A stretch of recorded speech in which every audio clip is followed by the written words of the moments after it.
It is cold. That heat needs to hurry up and turn on. Man, I'm so thankful, legitly thankful, that I don't have to work in the garage with a hoodie and freezing my butt off or whatever. At work, we use a torpedo heater all day, and then come home, I get work in the comforts of shorts and short sleeves with climate control. So it's very nice. I'm stoked about the progress we made last night. All right, so all I did last night that kind of worked for me.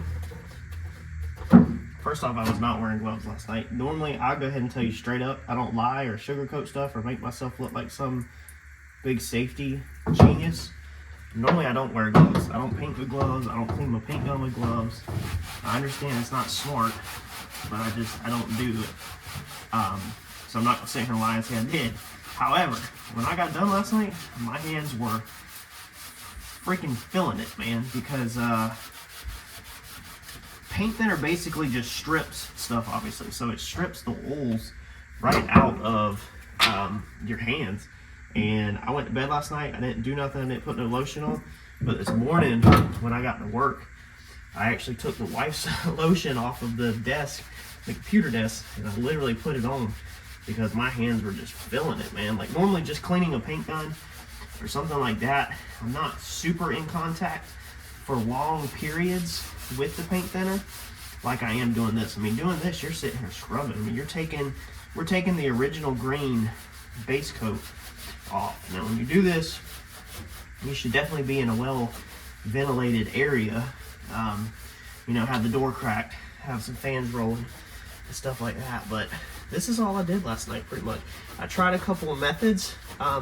Definitely the heat, so the torch and the torch on the glues for the old Velcros, if you're having to deal with any of that, it definitely helps a ton. So if you're having anything stubborn to get off, you can take a torch and heat it up to pretty much where it's liquefied and like just like boiling hot, and that kind of will destroy, I guess, the chemical properties of the item that you're trying to clean. And then hopefully you can take just paint thinner and scrub it off. Eddie at work today, he was like, well, why didn't you just take the rag and just put paint thinner all over it and basically just let it sit like that, and that will help, you know, it just soak in where it comes off easier. And I was like, I just didn't think about it, man, which is a good idea. I mean, because the longer you can just let that stuff sit on there and work, the better it's going to be. But it starts working even better after you got it nice and saturated with freaking paint thinner like this right here. It starts to break it down pretty good. But like, I can already feel these are 7 mil gloves from Harbor Freight. I know there's a lot better stuff out there. This is just what I had at the shop, and like I said, I rarely use gloves. Eddie will use them more than me. I don't really use gloves. I just pretty much make a mess of my hands and then go clean them up. But this afternoon he was like, dude, you need to grab the gloves if you're gonna be doing that again tonight. And so I did. But you can see this, hopefully the camera picks this up. I don't know exactly what's in frame, but this cleans up, I mean, relatively easy. We're just trying to get a lot of the original paint off and then basically just scrub everything down. Get all of this glue stuff loosened up from where I had Velcroed down. All right, so we come back in here and cleaned up a lot of this stuff. If you remember, none of this stuff was pretty easy either, but it was all covered. Man, I can't speak tonight. And silicone, and I went ahead and got all that out, and then also went ahead and got a lot of that factory nasty, bulky seam sealer that was out around there. Because on these old schools, the seam sealer didn't really ever harden up. It was basically like tar. So we took a wire wheel, or I took a wire wheel, wish there was a we. I took a wire wheel and just kind of knocked a lot of it off and cleaned a lot of it up, just vacuumed everything out. Still got to wipe it down, but we're gonna move on to the next step. I think I'm gonna go ahead and possibly start body working that thing. I've been putting it off because I'm debating on should I body work it or not, but let me figure it out. All right, so we come back in here and cleaned up a lot of this stuff. If you remember, none of this stuff was pretty easy either, but it was all covered.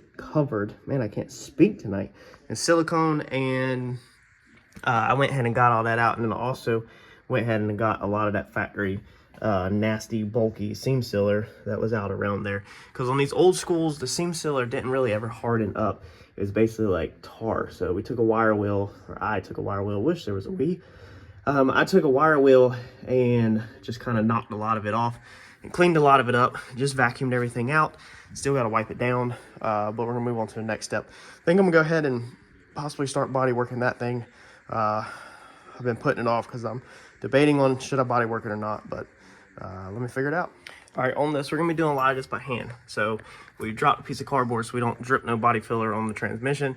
And then we went ahead and taped up right past our weld seam where we absolutely don't want to get body filler. So I don't mind getting body filler on the weld. I'm gonna go ahead and flatten this little area out right here probably, but the rest of it will do seam sealer. So I only want to basically get body filler over this.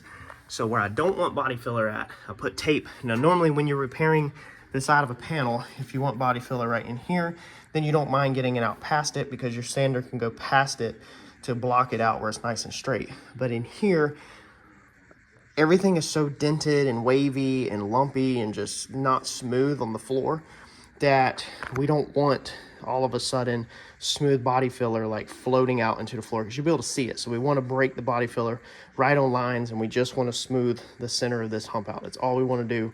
We don't want to smooth anything else out. We just want to paint the floors, leave them natural, but we want to clean up a lot of this tacky welding work that I did because it's right here in your face.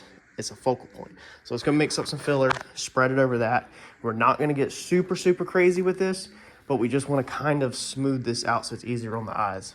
All right, so I got some body filler spread out. It'd be a whole lot cooler if I could just freaking do fab work that was nice and smooth and take it all up, but I'm not currently there, as a lot of y'all are probably not currently there. So here is a good way you could do it, is do your fab work, and then let's do a little bit of body filler. Like I said, this thing don't have to be perfect, but we're gonna try to just make this, smooth this centerpiece out a little bit. That way, when everything's together, whether it's painted or whatever, it's like, I don't think carpet's gonna go over that. I think the way all the curves are, I don't think it's gonna take carpet. I think the carpet would wrinkle up with the stuff that I got. It's probably not that stretchy, and so it's just simply not gonna, I don't think it's gonna work. So we're gonna paint it. We're gonna paint it. I think it'll be a cool piece too, right in there in the center. It will take the floorboards and how it'll flow it together to the other side. And then this trans tunnel will probably carpet it, and then we'll definitely probably try to carpet that piece up there with the floor mats, but this will help transition the floor over to each other where it still gives it an appearance where it looks like one piece. That's what we want whenever it's done, is for everything to kind of still look like it was one piece from the factory. So let's let this kick off, and then we got to do a lot of hand blocking. I don't have a big compressor at my house, just like a lot of y'all don't. This is garage built. I ain't got no giant big compressor. I got a little one, and it's not gonna run a DA. So we're gonna get in here with some 80 grit, and we're gonna knock this thing down fast with a hand block. This is just a flexible foam block. Knock most of it down with that, and then we'll probably step it to a 180. And then maybe a 320. We are going like a single stage paint, so we honestly probably will just finish out with a 180 and be perfectly fine. But let's get going.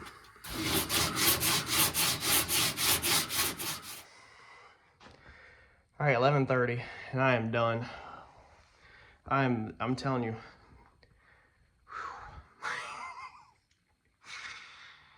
That's all hand work. My butt is kicked. My back hurts. My back aches. I've got sweat rolling down my forehead. It is a mess in here. There's body filler everywhere. There's dust everywhere. My garage is beyond a level of trash that it has ever been. The interior of the car is beyond a level of trash it has ever been. I don't even know how I'm gonna get all this dust out. I guess a giant leaf blower. But while I figure that out, check out what I did. All right, so we have bondoed our interior. Literally. So there still needs to be some seam sealer ran around the edges and such. We're gonna still seam seal all the edges up because I'm not trying to sit here and get all this perfect when you don't even really see it.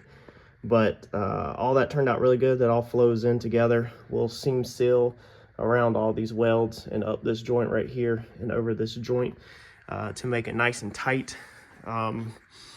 Line seam sealer is a whole lot easier to work with, and there's some tricks to smoothing it out along with all the other seams that we got to do. But that is all I can handle for tonight because I'm freaking exhausted. But we got it all nice and neat into the floor. We'll still probably run seam sealer around it just to probably make it uniform.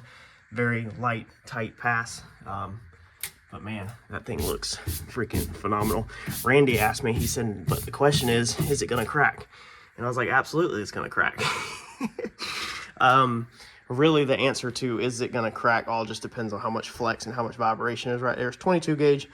The body filler is not the thinnest, but it's also not super thick at all.